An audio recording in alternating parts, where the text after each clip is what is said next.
younger ages, there's obviously way too much emphasis on being ranked and winning tournaments. I mean, I literally see people posting about what their 10U team or 8U team or whatever is ranked in the state. Who really cares? I mean, it should be about developing more pitchers. It should be about developing the players. You know, I think that's part of the issue. I think if you want to control volume, I just think I'd like to see us kind of go back to the way it used to be and have just good travel teams that have 2 to 3 good pitchers. And then, you know, maybe if you can't make that travel team, you go play Little League, and maybe that increases the Little League numbers again. And then, you know, they can go play their work and then maybe try out and make the team the following year. I mean, I think we need to teach kids to go work and earn things instead of just saying, hey, I'm just going to create another team for you. You know, and then that kid ends up throwing too many pitches, you know, too many innings, and we have the overuse issues. Shelby, do you have anything to add? No, I think that you both hit it. Like I said before, I mean, those are great points. And I've said that from the beginning since especially more so I think this year, I've definitely thought that there needs to be more emphasis on the cutting back of how many innings of pitcher pitches, or, you know, getting more involved in the tournaments and cutting how many games, because now it's a money grab. Definitely, for sure. I think so many tournaments are out there like, all right, we're going to stick – you're going to at least have 7 games per team. Well, that's how many days? 2 days you're going to play them? That's kind of ridiculous. I mean, I think I've had girls come to me after their travel ball seasons, and they tell me, like, their parents tracked how many pitches they've thrown in a whole summer or in a weekend, and I'm like, what are you doing here? Like, you need to recover. You're not recovering at all. You're tearing your muscles, your body back down all over again. Where is your time to heal and get back to how you were? You know what I mean? And I think it's just hard because you have these coaches that they don't understand that. And that's where I try to explain to a lot of the parents and to those coaches that do coach that come in and talk to me. I'm like, you're taking away a lot of what's developing your athletes. And also I think it's starting to happen at a younger age now too, where you're seeing these coaches, these 8Us, these 10Us are getting more involved in the travel ball world, and it's starting earlier now. So you're seeing more girls getting hurt at a younger age, and it's all due to just constant repetitive motion of the arm. How many pitches can you throw? Oh, you're the best pitcher on the team. Here you go. We are getting into the meat of the end of the tournament. We were going to try to win the whole entire thing. Here you go. You're going to pitch the next 2 games. You have a game break. Like, these girls, it's just not fun for them anymore. And I think that's one big thing that's been taken away from them. And that's where you see a lot of the athletes get burnt out too. And I think that becomes a problem. Like, where are my 8-year-olds, my 10-year-olds? Like, I actually love softball. I hear more so than like, I don't know. I don't really like it anymore. And it's crazy. It really is crazy. You guys all mentioned recovery, and that was actually one of my questions, and I've completely gone off script here. But this is one that's really important. What can these girls do at various ages, like travel ball, high school, college? What can they do for recovery? I know I have my theories, but what do you guys do, Josh, for recovery, or what do you recommend that they do for recovery?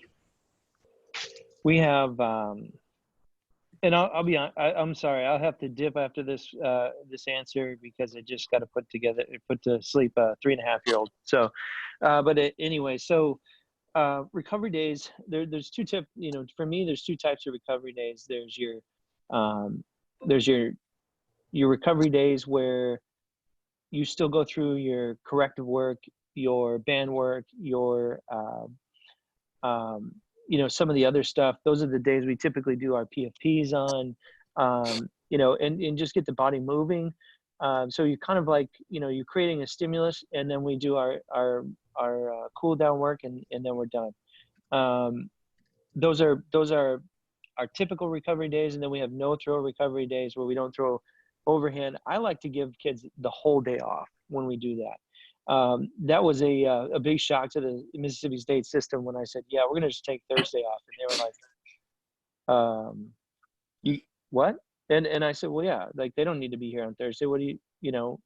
And so we actually redid all of our 8-hour workouts to kind of work around Thursdays and go, so that we could be intense on Monday, intense on Friday, do a volume work day on Wednesday, a recovery day on Tuesday, and then just an absolute day off on Thursday. And our weights mimic that as well. But anyway, so I think you can have completely different days. I think you can have big weight room days, small throwing days. I think you can do, I think a lot of people do spins, and I think as long as you understand like a spin day, and you continue to keep the intent, the rate of perceived exertion under 50%, you can do a spin day. I think too many kids get way too wrapped up in going hard on a spin day, but you can do that kind of stuff and still get some work done. You can do, we've got sets of drills where we actually have them just, do shadow throwing without a ball. And I've done that with injured kids in the past and that kind of stuff too. Luckily we didn't have any of that this year. But we try to make sure that, number one, we're off the arm, but then number two, we're taking care of things that we can still improve on in those days. If I was trying to create a travel ball program, I'd probably have them take Mondays off, long travel, all that stuff, Mondays off. I'd probably do some sort of like recovery day on Tuesday. So make sure that we get the body moving, get the blood flowing through muscles, but we don't actually throw. Wednesday being our work day. Thursday, we could do a recovery day, or if you're traveling, just take the day off, and then Friday you can get ready to play again. And I think that system would work out great. We're lucky enough at our level that we pretty much have the same schedule, and we have a good enough staff where we can typically throw. We don't necessarily have to throw our top three on a midweek game. We were lucky to do that this year, but I think that, depending on, I read a book called Game Changer by Fergus Connolly. And if you have like a 6-month span to really dig into the most dense book you ever read in your life, read it. And it really, one of the main things is it should be based upon the game. Like your training needs to be based upon the game. So if your game is going to be 600 pitch weekends, that are Thursday through Sunday, then you need to figure out like, how can we still put training in there? Or, are we going to just train our butt off in the off season and just recover throughout the week? If I was Thursday, it might be just the best thing to do Monday, nothing, Tuesday, Wednesday, recover, and then go right into it again. If that's the big part of your schedule. But I think that's what you do. You start at the games, you start from there, find out what you're going to be doing, and then work backwards. And that's how you figure out how to recover your athletes. I think the other thing too is make sure that, especially in the off season and training times, that, that those days are spent getting better. But then on top of it, you don't be afraid of a day off. I think way too many people think that you just have to work every day. It's just not the case. It's just not. We never really increased our throwing volume in fall workouts. Once we got to the 8 hour, I'll let Kyle explain all that. But once we got to 8 hours, actually Shelby has a pretty good idea too. Once you get to 8 hours, you've got basically 4 hours a week that we can train you. And so we actually backed down and we didn't increase volume for basically the entire month of November and December. We just kept it at 60 to 75 pitches. And we were able to train within that, get better. They would start to ramp up their volume over the Christmas break. And then when we got rolling again, we just hit the ground running, and then we started to ramp up to season. I don't see any problem with that. I think that, the lack of pitches actually helped them throw with higher intent, which meant they got better faster. So that's kind of what I go in recovery. And I think that people they don't take enough advantage of off days. That's awesome, Josh. I know you got to run, so thank you very much for joining us. And we'll talk soon.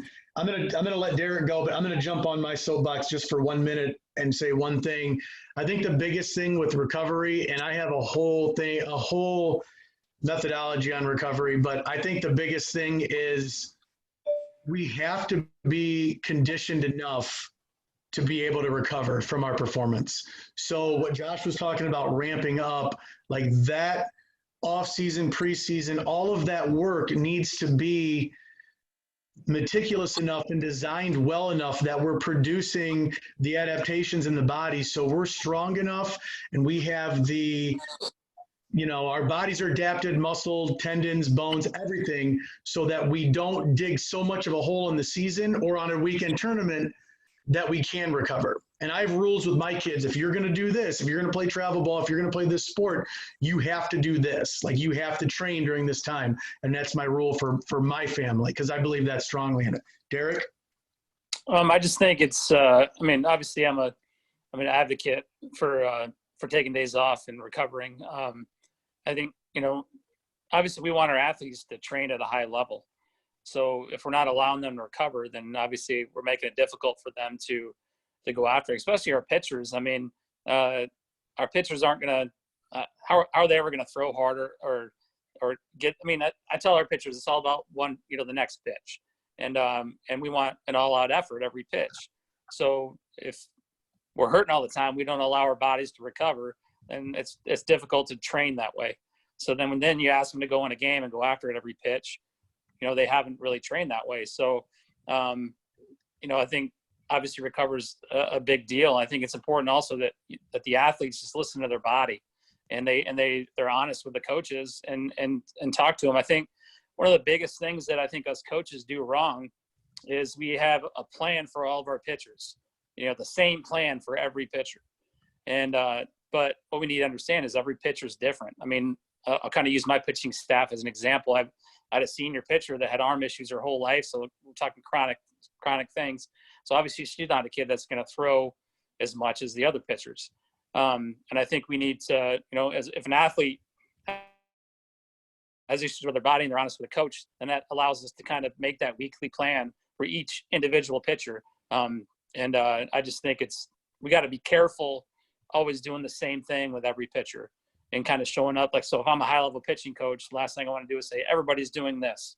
Because some kids might have different levels of soreness or need a little bit longer to recover, or maybe they got other things to work on. I think it's, we need to kind of have an individual plan for each athlete. That's awesome. That's really good stuff. Shelby? Yeah, I think recovery is huge.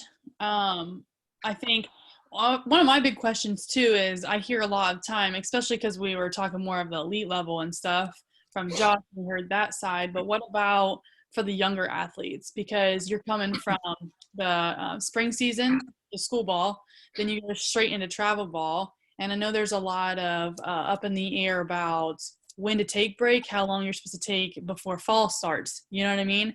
And some girls I like to tell, take a month off, take 2 months, go play a different sport. And that's where the big multi-sport athletes come into play.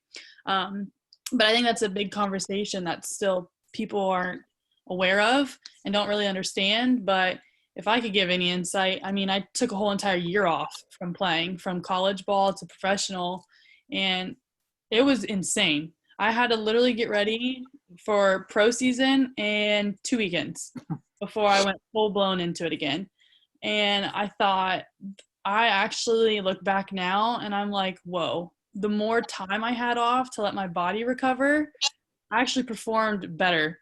Yeah, I had to get back into the swing of things and everything like that and get more accustomed, kind of how Kyle was talking about training your body to be at that position to be able to take big recoveries and stuff.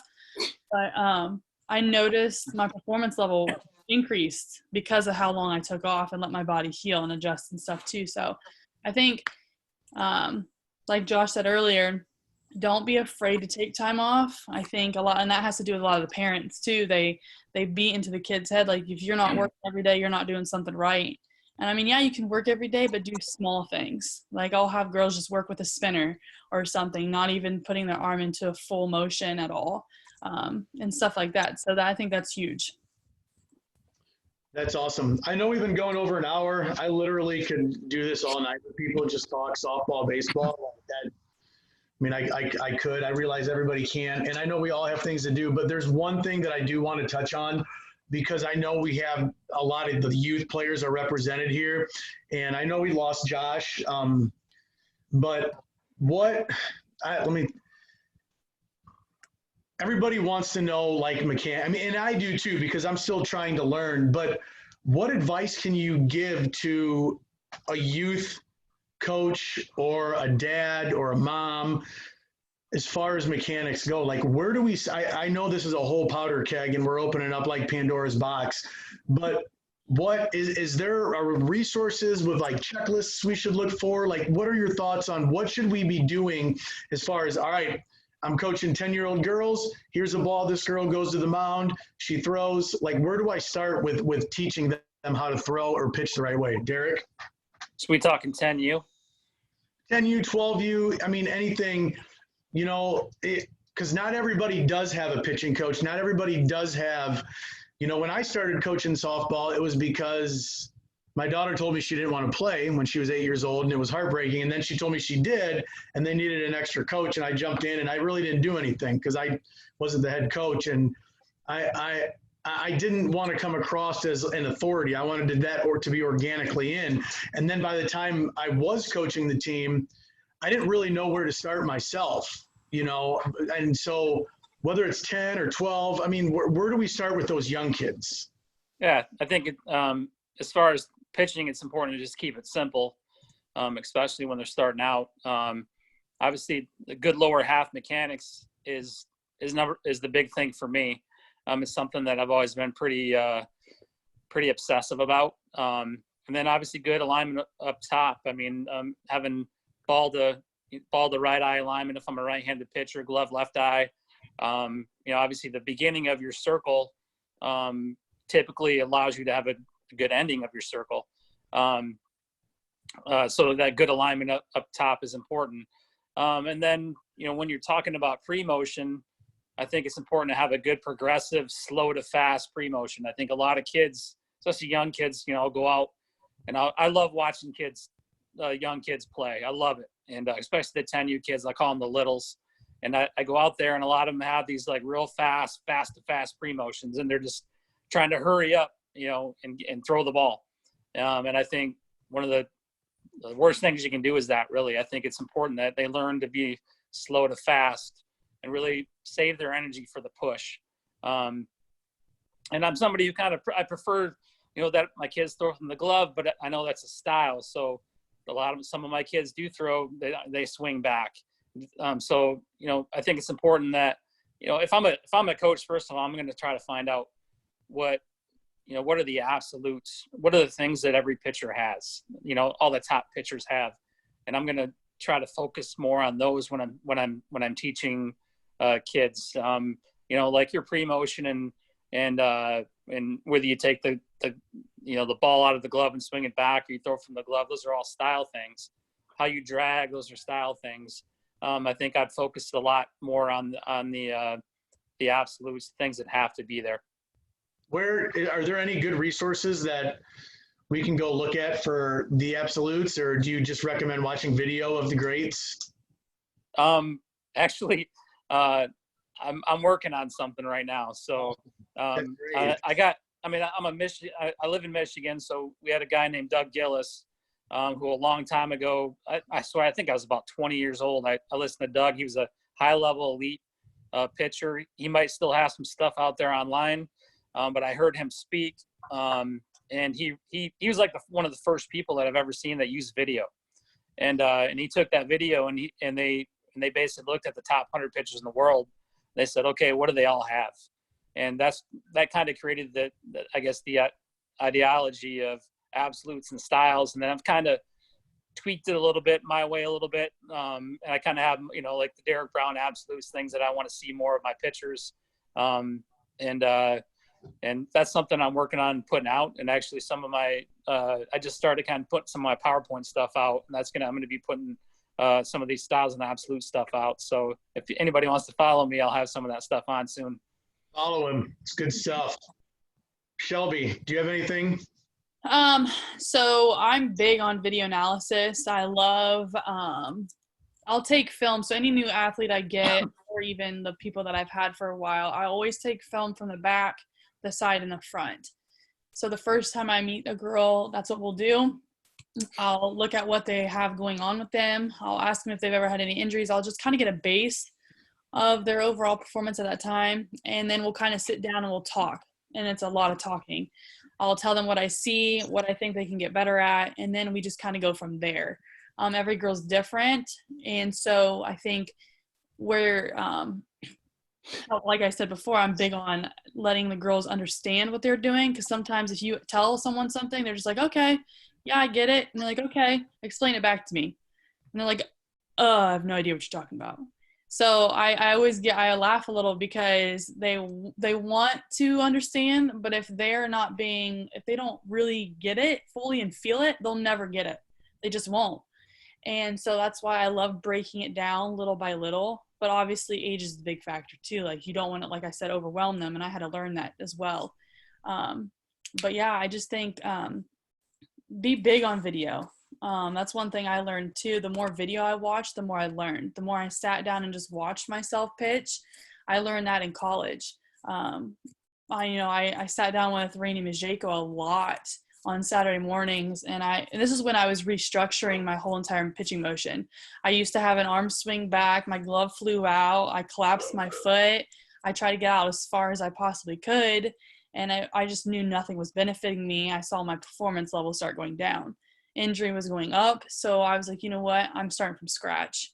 And that's what I did. And so it was actually funny to see because all the changes I made in such a short amount of time actually increased my performance level. My speed, my spin, the movement on my ball, everything changed.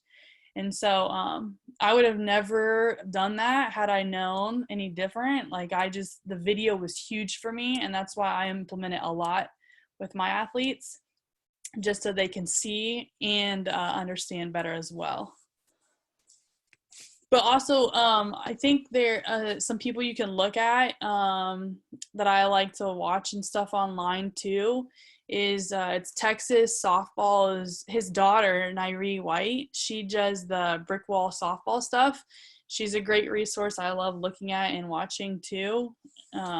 Rainey Mijeko, he doesn't have anything. He's kind of like hidden behind the scenes, but he is very, very knowledgeable. And that's kind of whose brain I pick a lot and kind of sit down and kind of get a lot of information from too. That's awesome. I'm trying to go through real quick to see if there's anything. There is one thing I wanted to talk about. All right, real quick. What are a couple of cues or in vogue coaching cues mechanically that you guys hear that we need to move away from, like bad cues? Like if you could erase, Darrick, if you could erase 2 cues from all softball coaches' minds when it comes to pitching or teaching softball mechanics, what would those 2 things be? Oh, Darrick, you're muted. All right, you got me now? Yeah. All right. I think I mentioned one earlier was the open thing. I think sometimes we say the word open too much. And, I think it's important that we allow the natural things to happen. And so I think, when I first started out training pitchers, there was some people in our area that really talked about opening a lot. And then a lot of kids were flailing their arm out away from their body because they would turn that push foot and the arm would just kind of follow the push foot. So sometimes when you say that word too much, it kind of creates those bad habits. Probably more for the younger pitchers. I think the older pitchers, they get it. Like, hey, I got to stay a little tighter. I got to have, kind of ball to eye alignment. But I think, especially when I was doing a lot of lessons back in the day, that was a big issue that I would get. A lot of kids would come to me and I'd fix them, and it wouldn't be that hard. I would just be like, hey, keep your push foot straight. Don't think about opening. And next thing you know, their alignment's good. Trying to think what else.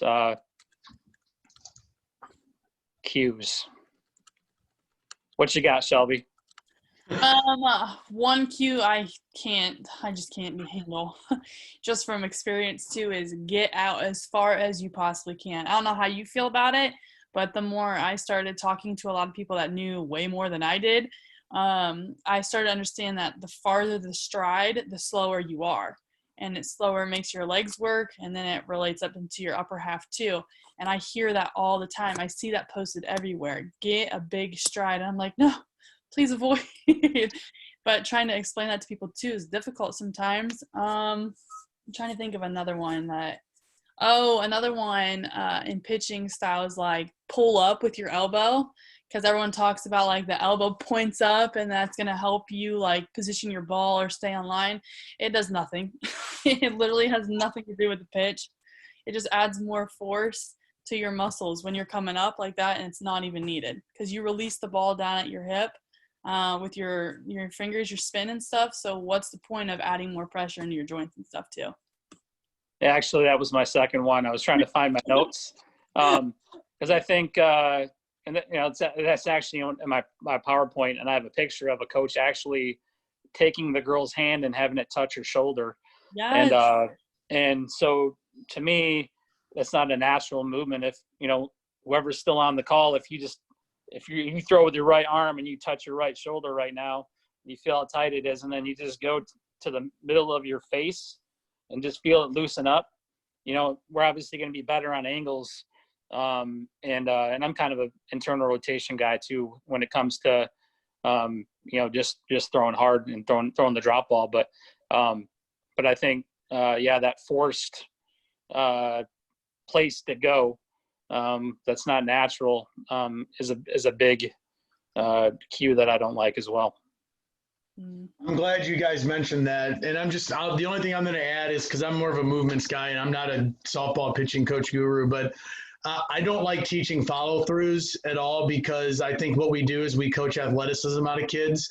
And Josh mentioned earlier, and it's 100% correct, injuries happen usually in two areas. They happen because we can't decelerate properly. So we cannot accept force. So think landing and blowing out your ACL for girls in high school because their Q angle is too big in their hip with their hip and their femur. But we get injured at end range of motion or when we're decelerating. And when we teach elbow or we teach improper foot drag, which I see, and it's just flexion of the hip and flexion of the knee, what we're doing is we're taking away from the body's natural ability to decelerate, and we're forcing kids to do unnatural movements. And Josh mentioned it earlier with we over cue, and Darrick said the same thing, and Shelby said the same thing. We over cue, and when you tell a kid, especially a kid, to do something, their focus moves away from the task to what you told them. So if you tell them to bring the elbow up, it's no longer about throwing the ball hard. It's no longer about hitting a target. It's about, I need to do what my coach or my mom or my dad said. So the whole task becomes that one cue that you just gave them. And if you're familiar with motor learning theory of dynamic systems theory, like that's what Josh is very big on. Is providing implements, providing drills, providing an environment for kids to learn or athletes to learn how their bodies should move. And that's a really good way. I know when I moved more to that in phys ed, I saw kids, the biggest thing I saw was kids have way more fun with my curriculum. And when we're teaching, I think that's a big thing, is taking the stuff that Shelby and Darrick just talked about and providing kids with environments where they can move their bodies in ways that are comfortable with them, because we all have compensations that we make due to body structure. They can be anatomical, they can be structural, they can be muscle-wise, and we don't want to coach natural movement out of those players. And Darrick mentioned absolutes. There's absolutes, and those absolutes don't come with ball and glove. They don't come with a swing back. They don't come with a forced follow through. Those absolutes happen in the middle 60 to 75% of your motion. It's the same thing with hitters. Hitters start different and they end different, but every great hitter does a lot of things in the middle that are almost exactly the same. And I would assume, and I could be wrong, but if I am correct, that pitching is the same.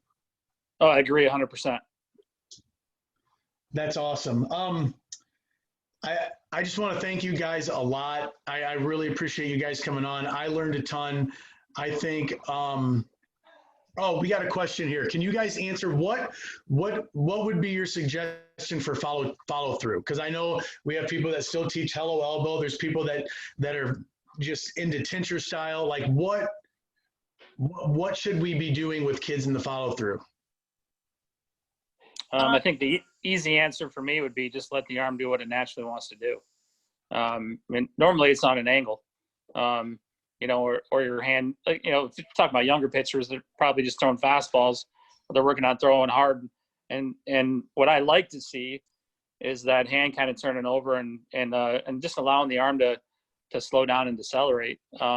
You know, but we don't want that to be forced either. We want that to be natural. So a lot of times we just want you to, you know, snap the ball and just let your arm kind of naturally slow down on its own so that we're not forcing it somewhere.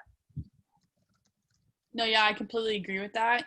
It's funny because I when I was younger, all throughout my first 2 years of college, I used to pull my elbow up like crazy, and it took me forever to finally get into that whip motion, letting my, like you said, Darrick, just letting my arm do what it needs to do, just nice and loose at the bottom. But once I got it down, the relaxation in my arm, like the pressure that I felt release after the fact, like, oh, it was amazing. And I was like, whoa, if only I had learned that at a younger age. Like, I wonder what would have happened. But yeah, definitely that whip, that nice relaxed finish. I used to say every day we brush our teeth, every day we take food to our mouth. So it's kind of, we're doing something on an angle, and it's not really creating any stress when we're doing it. So I always told kids that, you know, when you follow through, you kind of want to be long and loose, but typically it's kind of more on an angle because that's the way your body naturally you know, you do it every day. Which makes sense with the movement because it's a triplanar movement where you're exerting force into the ground, moving linearly and rotationally. And when you combine those two, there's going to be angles, obviously. Right. Wow, that was great. I appreciate everybody that came on to watch this and spend some time trying to learn from Shelby and Darrick and Josh. And Darrick and Shelby, I thank you guys for your time. And thanks for sticking it out here. I know this went a little bit longer, but I really appreciate it. And I got a whole slew of other questions. So if you guys are glutton for punishment, I'm always game for a talk. So I appreciate it. Thank you very much. Thank you. Thank you. Appreciate it. Anytime. All right. Bye, guys. Take care. Bye.